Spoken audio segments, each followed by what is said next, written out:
um, going to talk to us about all things safety and safety for Halloween. Now, I want to tell you about Jason first. He's a martial artist. He is a writer, author, and he has a YouTube channel called The Safest Family on the Block. And it's really important because he talks to safety experts from all different areas of that topic, basically, right? I've been interviewed because there is nothing better than having, a safe connection with your parents and feeling safe in your family. So that's something we've talked about, and Jason has lots of experts. So I really recommend that you go and see his show. I'm going to put the link to his show in the comments below here. But I just want to give Jason a shout out. You're doing some really great work. And in our Parent Toolbox, we actually have the Safe Family Blueprint that you can download so you can create a plan for your family to be safe if anything happens, right? So thank you for being here. Thank you for sharing this. Well, thank you so much for having me on. You're too kind. That's great. Okay, good. So I'm going to take a moment, and this is awkward while you sit here while I talk. I just want to talk about this week's podcast really quickly because I'm talking to Dr. Chris Winter, who is an expert, and he's a neurologist. He's double board certified in sleep medicine, and he's talking to me about sleep disorders and how if your kids aren't sleeping, it might not just be that there is some bad habits or whatever. There might actually be a sleep disorder. So if you have kids that aren't sleeping and you're struggling, and look, if your kids aren't sleeping, I know you're not sleeping, and that is a recipe for disaster. And that's not catastrophizing. Like when you don't sleep, it's the worst. So please have a listen, check it out. And he's got a really great handout for the Parent Toolbox. And of course, it's www.parent-toolbox.com. Join the Toolbox. It's totally free. All of these resources, including Jason's, is free for you to download and use. And there are tons of different topics for you to have a look at. So that's what I want to talk about. And now I want to talk about Halloween safety with Jason. Thank you for allowing me to just plug my podcast for a second. And of course, you've been on my podcast talking about safety tips, and you have taught me some really cool things that I want to sort of add on at the end, things that I won't forget. So let's talk about the Halloween safety tips. And by the way, everybody who's watching and listening, we do have a handout for you in the Parent Toolbox. It'll be available as soon as we're done here, so in about 45 minutes or less. And along with it, there is a full activity book as well for your kiddos. So there's some fun word searches and some fun different things that you can have your kids do. So anyway, Jason, so what are your top safety tips? I'm just going to let you take it away. Well, I want to start with the two biggest safety misconceptions that we have about Halloween. And those are tampered candy and stranger abduction. Yeah. And I mean, we all grew up, you and I grew up kind of in the 80s when there became this epidemic of candy tampering. And we were told that our parents had to check every Tootsie Roll for razor blades, needles, poison, drugs, machine guns, whatever. Yeah. And I mean, communities changed how Halloween happened, where we were just discouraged from trick-or-treating in the neighborhood and taken to downtown blocks where we interacted, or into malls and things like that. There was the trunk-or-treating thing where parents would go to a parking lot where there were police to check it and all of that. I would love for you to guess how many candy tampering deaths there have been since 1970. Well, I feel like I want to say like 100 or more, but I'm guessing I'm totally wrong. The answer is 0. Oh. There have been no stranger candy tampering deaths. Really? 0. There were 2 incidents in the late 70s, early 80s. One example was a stepfather who wanted more time with his spouse and murdered the stepkids intentionally. Oh, and then, of course, there was that serial killer who killed his wife by poisoning her Tylenol. Yes, I was just going to say that. Yeah. But poisoned several other pieces of Tylenol first. Incidentally, there was an Isaac Asimov short story written in the 60s where that was the plot. And I've always been curious if she read that short story. Oh, that's so But interesting. Yes, I remember that Mhm. happening. I remember Yeah, it. And I remember there was like Tylenol taken off all the shelves, and it was this yeah. one lady, right? Yeah. That one lady, and again, although she murdered some random people to create some kind of cover for her crime, it stopped, and there hasn't really been anything since. The bottom line being that those two incidents created this wave of panic, and this was media prior to the internet when we could check our facts. And Newsweek ran this article about the epidemic of child candy tampering, which never ever happened. Nobody's out there You've trying to got poison to your be kid with kidding. Tootsie Rolls, and nobody's putting drugs in your kid's candy because drugs are expensive. Yeah. So we can all just relax about that and spend our energy and our efforts on things that are actually dangerous for our kids. Wow. Okay. That was exactly what I said when I started looking into it. Can I ask you, what Yeah, about, this is random, yeah. totally random, but Thanksgiving for the States is around the Mhm. corner. We just had Thanksgiving. What about turkey tampering? Do you know anything about that? I mean, I know about turkey bowling, but I don't know about, I've never heard of turkey tampering. There have been some reports of people who are against consuming meat or just the large amount of Oh, turkeys that are whatever. Anyway, we can table that. Yeah. Okay. Never mind. I mean, turkey bowling is a real thing that happens with night shift grocery store workers, but Oh, that's hysterical. That's hysterical. but I'm Thank not you sure for how much starting that out. damages the turkey. Yeah, Yeah. thank you for starting out with that. That's really Mhm. important to hear, because that is the Mhm. natural thing. Like, I've thrown Mhm. out candy because I'm like, oh, I don't Mhm. know, right? So that's Mhm. great. That's great to hear. Yeah, it's a relief, and it also frees up a lot of our mental and emotional energy to focus on the things that are more important. No kidding. Now, with children who have food allergies, nut allergies in particular, we still need to be careful. But we can all just take a deep breath and let that fade into urban legend territory, along with gangsters who are going to shoot us for blinking our brights and the guy with the hook for a hand coming after us if we're making out with our girlfriend. It's all just urban legends. That's so interesting. Oh my gosh, I'd love to talk all night about urban legends. I think Yeah. that would be so cool, but we won't, Mhm. because Yeah. we have Halloween stuff to talk about. And Yeah. you've come up with Mhm. a list here that isn't just Mhm. obvious, right? And Yeah. you purposely didn't list Mhm. Halloween candy, and so I'm glad you addressed it here. So yeah, so let's dive into that list. All right. I unfortunately, as you can see, my house is a bit of a crazy thing. There was some water damage, and I had to tear some stuff out. So I don't have the list in front of me, but I bet you do. Oh, I sure do. You I betcha. bet you do. Okay, so Yeah. let's talk about the time at which your kids need to be Mhm. inside, especially your teenagers. Mhm. What tell us the important piece there. So the big thing to keep in mind, and I say 10 o'clock usually, or 9 o'clock when I give advice, just generically, but you'll know better for your town and your region. Yeah. The biggest thing about Halloween, and keeping in mind that even though we just dispelled a huge myth, Halloween is statistically the most dangerous night of the year for children. Yeah. And a large part of that is because people go drink at a Halloween party and then they get in the car. So you want to have your kids home, your trick or treating age kids home. We usually want them home by 9 o'clock anyway.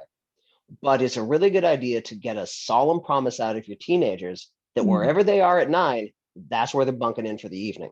mm, I really recommend having a Halloween party so they're at your house with their friends. mm. So you get to have that experience with them and get to know their friends a little more and have a bit more of an eye on things. But wherever your kids are at 9, that's where they are for the end of the night, because that's when the drunks start coming out of the bars and the parties and make the roast more dangerous.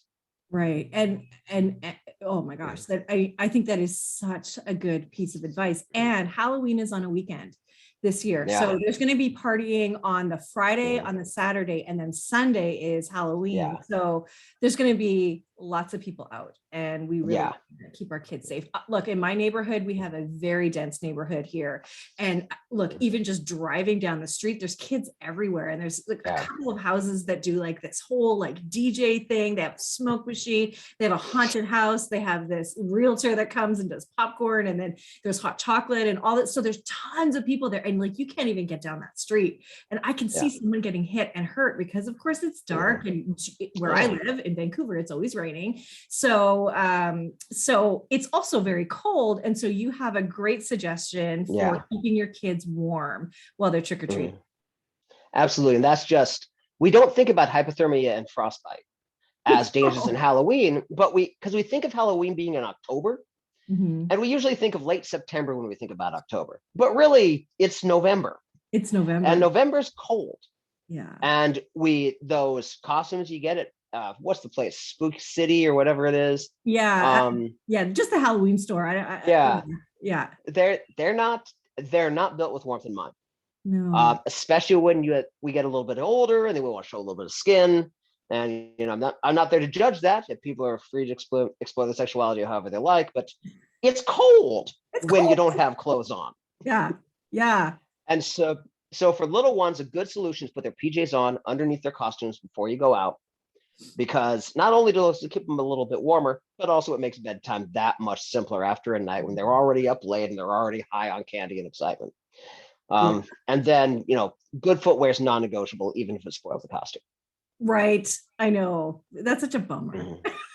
It is, but and just for the outdoor stuff, they want to pack it in a tote and take them off and put on the elf boots or the stilettos or whatever they want. When you get to your destination, more power to them. But when we're out in the rain, when we're out in the cold, those toes are really susceptible to frostbite. Also keeping in mind that you don't want restrictive things on your limbs, because that cuts blood flow, which makes frostbite more likely. It's not a deadly thing in most situations, but my paramedic friends tell me every year they treat frostbite on kids who somebody made a bad costume choice for. That's huge though, that paramedics that have treated that. I mean, that's all I need to hear, really, that's all I need to hear. So make sure your kids are wearing socks, closed-toed shoes, they've got their warm jammies on, and and be sensible about what you do. And you're right, those costumes are they're like sheets of plastic. There's nothing to them. Nothing to them. So okay, so that's really great. And then you talked about restrictive clothing. What about princess dresses or vampire capes or that stuff? Because I have boys, right? And my boys always had some sort of ninja or Buzz Lightyear or whatever. So they're wearing pants. So it wasn't an issue, but I know that there are, I would go with my nieces and they were in the dresses, right? And it's you got to hike up the dress to get up the stairs and down the stairs. It's always too long. Anyway, sorry. What do you say about that stuff? Absolutely. So they pose two risks. And one is getting caught on things. Yeah. And the other one is fire. And for the fire, it's just a matter of, you've got this flowing sleeve on your peasant dress. You've got your Dracula cape that's flung behind you. You've got the folds on the big poofy skirt, and you might not notice that it's sitting on a space heater or that it's drifted over a jack-o'-lantern. And it might be fully involved because the federal requirements do not say that your costumes have to be flame retardant. So that you need to be careful of those. Crazy. That's crazy. It is. It is. But I can't believe you just said that. Federal regulations say that the costume does not have to be flame retardant. They don't say there's not a line that says costumes don't have to be flame retardant, but they don't have a line saying that they have to be. Wow. Because it's a seasonal thing and it's really underregulated. Wow. And then of course, if you're making your own costumes, you can choose material that's flame resistant. And so for flowing things, I wouldn't say don't do it, capital D, capital I, but be aware that that's a risk and make smart choices about it, including things like not having open flame in a kid's house at Halloween, using LED candles or colored glow sticks look way cooler with jack-o'-lanterns anyway. That's such a great idea. So you're saying in general, don't use open flame for your pumpkins, because the trick-or-treaters that come could catch they could catch on fire. Yeah, that's or the pumpkin can catch on fire. Right. And if you got kids around, open flame is a bad idea. If you've got grown-ups around, it's Halloween, you're probably drinking, open flame is a bad idea. Either way.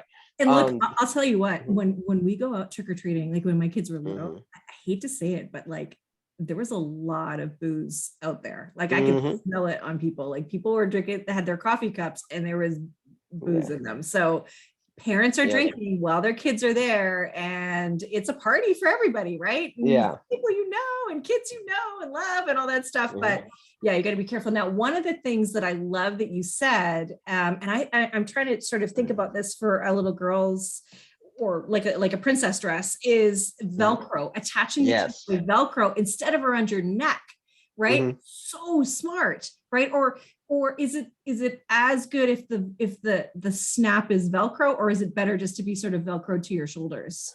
So Velcro to the shoulders for capes is better than around the neck, but it's not gonna kill you, right? No, It but you gives you keep it just a down. little more. It's just a little more pressure required to get it to release. Yeah. What you can do with a princess dress is you can do it with a wraparound that has Velcro, so that if Yeah. it gets caught on something, it tears off, or if it catches fire, you can grab it and rip it off real quickly. Right. But yeah, the use of Velcro instead of sewing something on or safety pins Yeah. means that it comes off quickly if it needs to come off, either in a fire or say you're running down the street really excited and it catches on a tree branch. So you don't get that. Yeah. I could just imagine all that. This Mhm. is stuff happening. Yeah. Yeah. Oh my gosh. So, and then in Mhm. terms of visibility, right? Mhm. There's like, it's dark at night, and usually kids don't Mhm. start until nighttime. When I was a kid, we used Mhm. to hit up the mall first, and Mhm. during the day, fill one pillowcase, because we used pillowcases back then, of candy, and then fill up the next one at night when we would go out trick-or-treating. So what do you say about Mhm. visibility, and who should have it, and what kind of, what should we do? More is better, period. Okay. Light everybody up like a Christmas tree. The fact that you've got kids running around while excited and sugar high in evening, which is the most dangerous time in terms of driver visibility, is why Halloween's the most dangerous time of day of the Yeah. year. Yeah. And your kids can, first of all, just kind of discourage dark costumes, encourage costumes with bright colors, contrasting colors. And if they insist on dark clothes, or even if they don't, you can get some reflective tape really inexpensively, put them in strategic locations. And one of my very favorites is you can pick up glow sticks on a lanyard for 10 for $1 sometimes. Yeah. And just as you head out the door, just put it around the kid's neck like a necklace, put it around the arm. And now they have this swinging bright light everywhere Yeah. they go. Yeah. And as a parent, carry a good flashlight. And you Yeah. can get these $10 LED flashlights that I tested mine recently. It's got a quarter-mile range. Wow. And they're great. They're handy. They're less than $10. And so carry one of those around so you can spotlight your kids, spotlight anything else, wave it above your head like this so cars see you coming. Yeah. Anything you can do to make sure that everybody sees where you are, knows where you are, exponentially increases how safe our kids are when we're out there. Oh, that's so great. That's so great.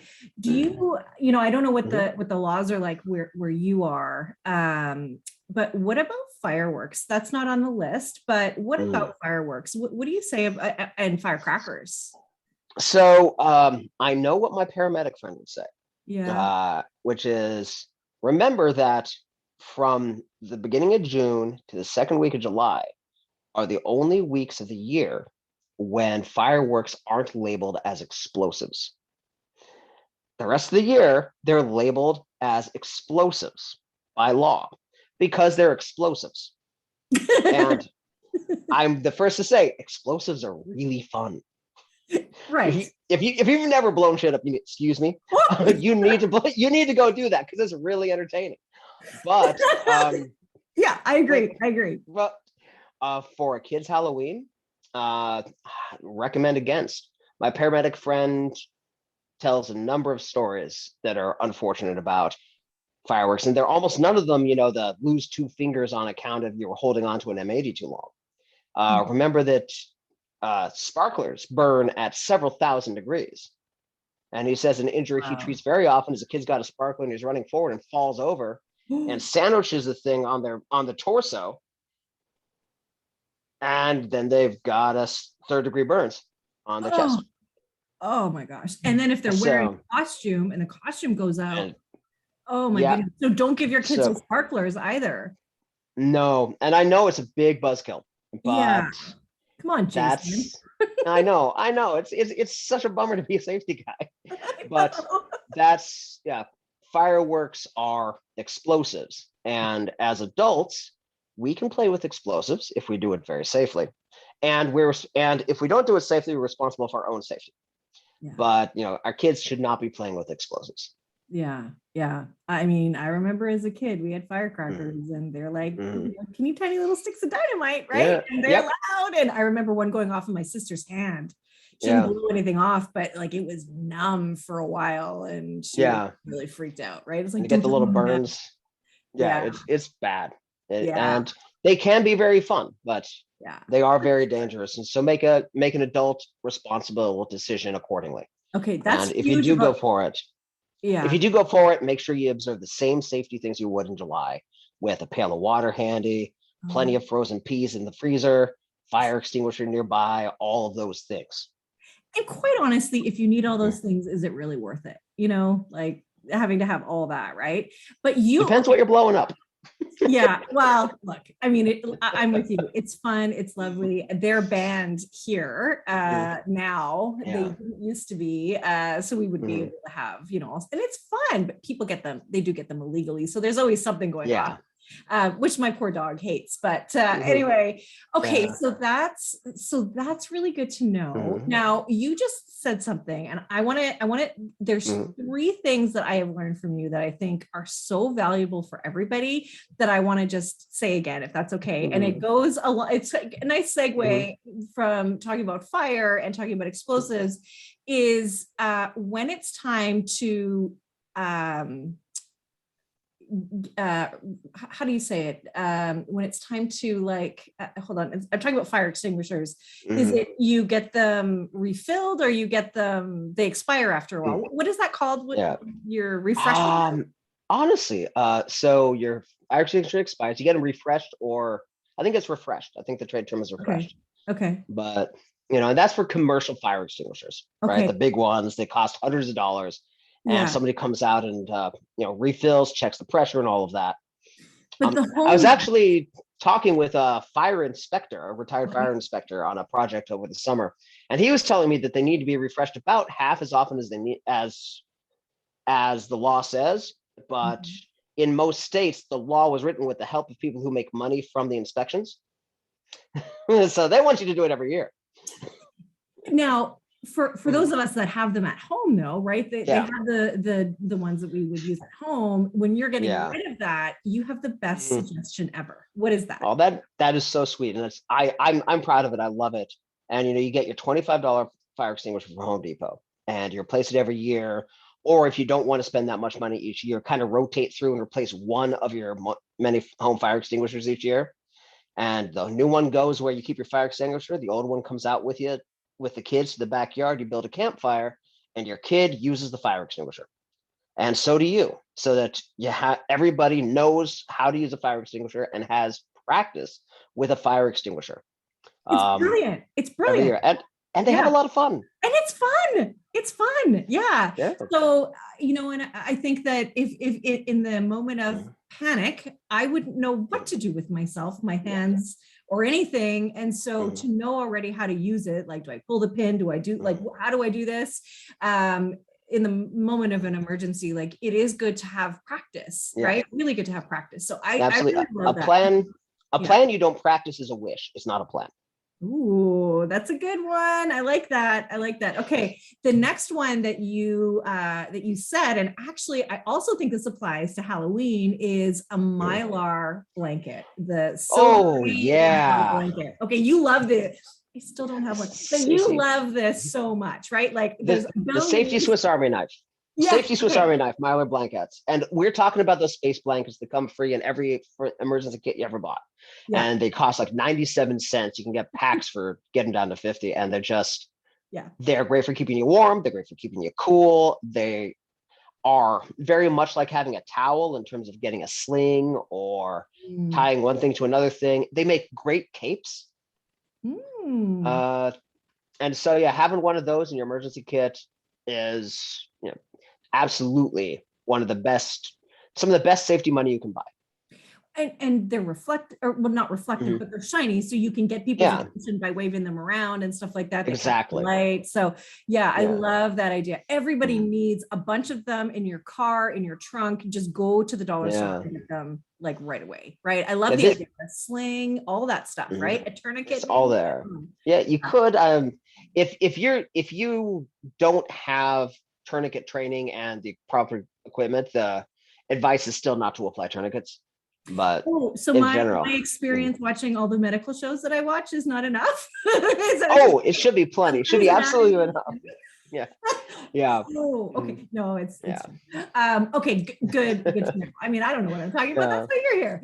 yeah, Okay, so then the other thing that you told me, mhm, and I think this is mhm, just a general yeah. great idea, is having Mhm. gravel around your house, right? It's a bit of a project, but it is absolutely one of it's a simple landscaping thing you can do where you take the pads that you have and you just put gravel over them. You buy a couple of yards of gravel, it'll cost you $100. The landscaping place will deliver it to you, and then you can set your older kids in a wheelbarrow on the task and you just put it out there. Because the thing is, cats can't walk quietly on gravel, No. let alone human intruders. Yeah. So it's a very simple, very inexpensive trespassing alarm and deterrent, Yeah. because the bad guys know that they can't walk quietly on gravel. Yeah. It's That's a very brilliant. simple, low tech solution. And it was weird because I've been paying attention to this for a very long time, had never heard of it. And then in 2020, I read it in 4 sources that I didn't just out of the blue. I'm not sure where I'd been all this time. That's But so yeah, funny. it's very smart. That's so cool. Okay, so Mhm, I am just looking to see if mhm, we have any questions from anybody. I mhm, don't know that we do. It's hard for me to mhm, see. I know my assistant's on here, and she's. I'm gonna just ask her mhm, if there's anybody that's asked anything. But this has been great. Thank you so mhm, much for this. And like I said, mhm, the whole tip sheet is available at the Parent mhm, Toolbox, which is www.parent-toolbox.com. And you can join. If you're not a mhm. member, please join. It's totally free. So You know, I've always noticed there are no abbreviations for www that don't actually take more syllables than www. triple W, yeah, triple W. I know, right? But it just feels It's kind weird of saying crazy. www. Like we all Yeah. know, but then if you don't say it, then Yeah. like because you can't just go Mhm. https colon slash right. You don't know what Yeah. www. I think I don't know. Yeah. I don't Anyway, know these days. I don't So know. there is one important Halloween thing that I think people need to hear as well. And Okay, that's just about stranger danger and how first of all, stranger danger is very bad advice. I think we've talked about that before. And if not, we'll get on and we'll talk about it. It's let's do terrible that really advice. quickly. Yeah. So Yeah. Okay. stranger danger is bad advice. Okay, Yeah. why? Short version. Because if your kid needs help, they have to talk to a stranger. Because if there was somebody around who wasn't a stranger, they wouldn't need help. They'd be getting help. Mhm. And there's also a lot of research that shows that stranger danger as a message didn't land. One of my favorites was they asked some kindergartners to draw pictures of strangers. They had horns and fangs. Oh no. Um, Oh, that's not funny. no, it's hilarious, of course, right? And they would test those kids and have a stranger walk up to them and lead them out of a play area. And when asked, why did you go with that stranger? They would say, he's not a stranger. He was nice. Mm. So the message landed poorly and it doesn't equip kids to do the right thing when they need help. And so the better advice is if your kid needs help, don't teach them, don't talk to strangers, teach them the kind of stranger to approach. And Yes. the best stranger to approach is an adult with children. If you can't find your family, Yeah. find somebody else's family. Yeah. Right? Yeah. And a mom is Mhm. always a Mhm. good choice, right? Yes. Yeah. Um, somebody in a uniform, maybe too, maybe, Mhm. or family. You think a mom is better? So families are the best because it's unmitigated, right? An adult with children is going to be statistically incredibly safe, and also is going to be the kind of person who will not be too busy to help and will likely stop at nothing short of endangering the children they already have to reunite their kid with their parents. So Right. they're the best choice. One of my mentors, Spencer Corson, he wrote The Safety Trap, has expanded on that with a rule he calls the 3 F's. which is you look for a family, or you look for food, by which it means you go into a restaurant and you talk to the person behind the till. Because restaurants have food and water and internet connection and a phone, and it's a stationary location where you can wait for as long as you need to until your parents arrive. And then the third one is you look for flags, uniforms with flags or buildings flying a flag, which there are some parts of the world where some not so great elements have co-opted the flag. But Spencer points out that even they'll help a kid because it'll be good press for them. Right. But that's a slight digression from the point about Halloween, which is we worry about that, and there's rumors about child and predators coming out and coming at kids, and all those particular boogeymen come out to play. The thing is that the police are aware of the risk and really on top of it in most counties. If you're on the sexual predator list, you are required to stay indoors. In some places, they require you to go to a gym or a community center and hang out there all night. Okay, really? Yeah. And on top of that, you were describing your Halloween neighborhood. You think it's kind of like a candy shop for a child predator because there's these kids everywhere. But there's kids everywhere. There's little witnesses running all over the place. There's parents every 3 or 4 deep on every block. Yeah. It's a really, really, really bad night to commit a crime. Right. And incidentally, there's cops all over the place here too. Yeah. You see them driving around everywhere, surveilling, right? Yeah. And so just their presence is a deterrent, isn't it? Exactly. And so that worry about stranger abduction, about be careful going up to houses and all of that, you want always to instill a confident sense of skepticism in your kids. But this isn't a more dangerous night for that. In fact, it's a less dangerous night for that. And so you can kind of relax those worries and apply them to the other things that we talked about today. Yeah. Well, that's just so great. Thank you so much for all of this. It doesn't look like we have any questions, which is great. And I just want to thank you so much for offering this advice to everybody here. And please look at Jason's YouTube channel, The Safest Family on the Block. It's really good stuff.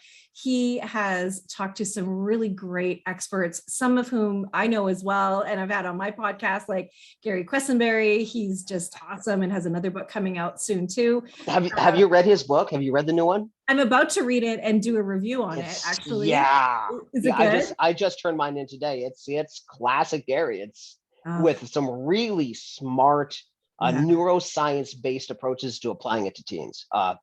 Read Gary's stuff. And his is what are his other 2 books called? I have them here. He's got Spotting Danger Before It Spots You, Spotting Danger Before It Spots Your Kids. And then his new one coming out is Spotting Danger Before It Spots Your Teens. Yeah. Brilliant. And like there's lots going on neurologically in a teen's brain too. Yeah. So you have to be careful with stuff like that. So that's great. Yeah. So anyway, Jason Brick, thank you so much. Safest Family on the Block, and go to the Parent Toolbox to get these safety tips at www.toolbox.com. Thanks for watching, everybody. And thanks again, Jason. We will see you next week, everybody, where Meryl Hunt and I are going to be, get this, we are going to make Halloween treats. We're going to have like mummy hot dogs, and we're going to do some ghost pizzas. So you're going to want to be there for that and watch us do that. So thanks, Jason. Bye, everybody. Thank you, Robin. Bye, everybody. Thanks. Bye.